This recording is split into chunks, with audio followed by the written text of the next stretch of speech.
तो hello friends, welcome back to my channel. और friend, आज के वीडियो सीरीज़ के अंदर हम बात करने वाले हैं रिलेशनल कैलकुलस को। तो इसमें सबसे पहला पॉइंट कह रहा है कि it is a non procedural और declarative query language as it specify what is to be related rather than how it retrieve it. यानी ये एक प्रकार का non procedural descriptive query language होता है जिसका हम यूज़ करते हैं स्पेसिफाई करने के लिए क्या हमें रिट्रीव करना है और कैसे हमें उस चीज़ को रिट्रीव करना है।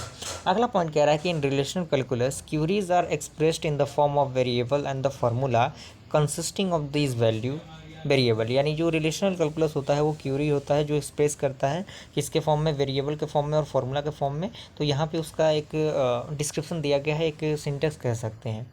उसके बाद कह रहा है कि here the formula specify the properties of the output relation without giving a specific procedure for evaluating it. यानी ये एक प्रकार का फार्मूला है जिसका हम यूज़ करेंगे। उसके बाद अगला पॉइंट कह रहा है कि relational calculus as the variable constant comparison operation logical connectivities and quantitative relation. यानी जो रिलेशनल कैलकुलस होता है उसमें डिफरेंट टाइप ऑफ चीज़ें आती हैं। अब हम टाइप की बात करें तो दो प्रकार के होते हैं रिलेशनल कैलकुलस। पहला होता है टपल रिलेशनल कैलकुलस जिसे टीआरसी कहते हैं, और दूसरा होता है डोमेन रिलेशनल कैलकुलस जिसे डीआरसी कहते हैं।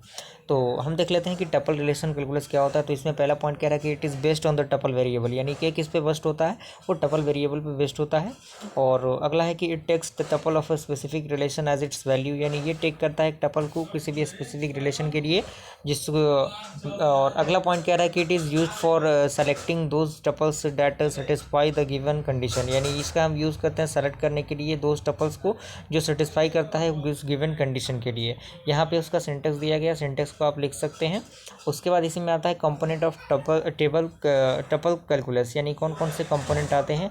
तो रिलेशन होता है टपल टेबल टी जो डिफाइन करता है आर के लिए, और कंडीशन होता है पी ऑफ टी जो बेसिस होता है which a set of tuples is to be retrieve.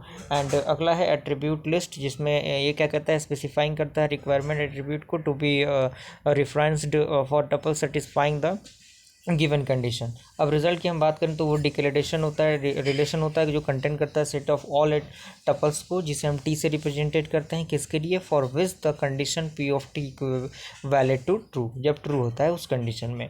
यहाँ पे उसका एग्जांपल दिया हुआ, आप इस एग्जांपल को इजीली समझ सकते हैं। अगला आपका है टपल रिलेशनल कैलकुलस जिसमें पहला आता है टाइप ऑफ क्वांटिफायर्स जिसमें पहला आपका आता है ई जिसे हम लोग एक्सटेंसियल क्वांटिफायर कहते हैं। दूसरा होता है universal quantifier and those quantifiers are use to quantify the tuples variable T. यानी इसका हम यूज़ करते हैं क्वांटिफाई करने के लिए टपल वेरिएबल्स को। तो आप देख सकते हैं किस तरह से एक्सप्रेशन दिया गया और उसका क्या मीनिंग होता है यहाँ पे लिखा गया है, और एग्जांपल भी आपके सामने मौजूद है, आप इस एग्जांपल को लिख सकते हैं। तो ये सारी चीज़ें बहुत ही इंपॉर्टेंट है। तो अगर आपको समझ में आया तो ज़रूर वीडियो सीरीज़ को शेयर कीजिएगा अपने फ्रेंड सर्कल में, और ज़्यादा से ज़्यादा शेयर कीजिए। और बहुत ही ज़्यादा ज़रूरी है ये चीज़ें। और यहाँ पे डोमेन रिलेशनल कैलकुलस डीआरसी के बारे में बताया गया है, सारे पॉइंट्स यहाँ पे मिल जाएंगे आपको। और वही वीडियो सीरीज़ आएगा हमारे चैनल के माध्यम से। बस अपने सपोर्ट और प्यार को हमारे चैनल के माध्यम से दिखाइए और ज़्यादा से ज़्यादा सपोर्ट कीजिए ताकि और बेहतर से बेहतरीन कंटेंट मैं आप तक प्रोवाइड कर सकूँ। इसी के साथ हमने सेकंड यूनिट को ख़त्म किया। जल्द मिलते हैं ऐसे इंटरेस्टिंग वीडियो के साथ, तब तक के लिए थैंक यू।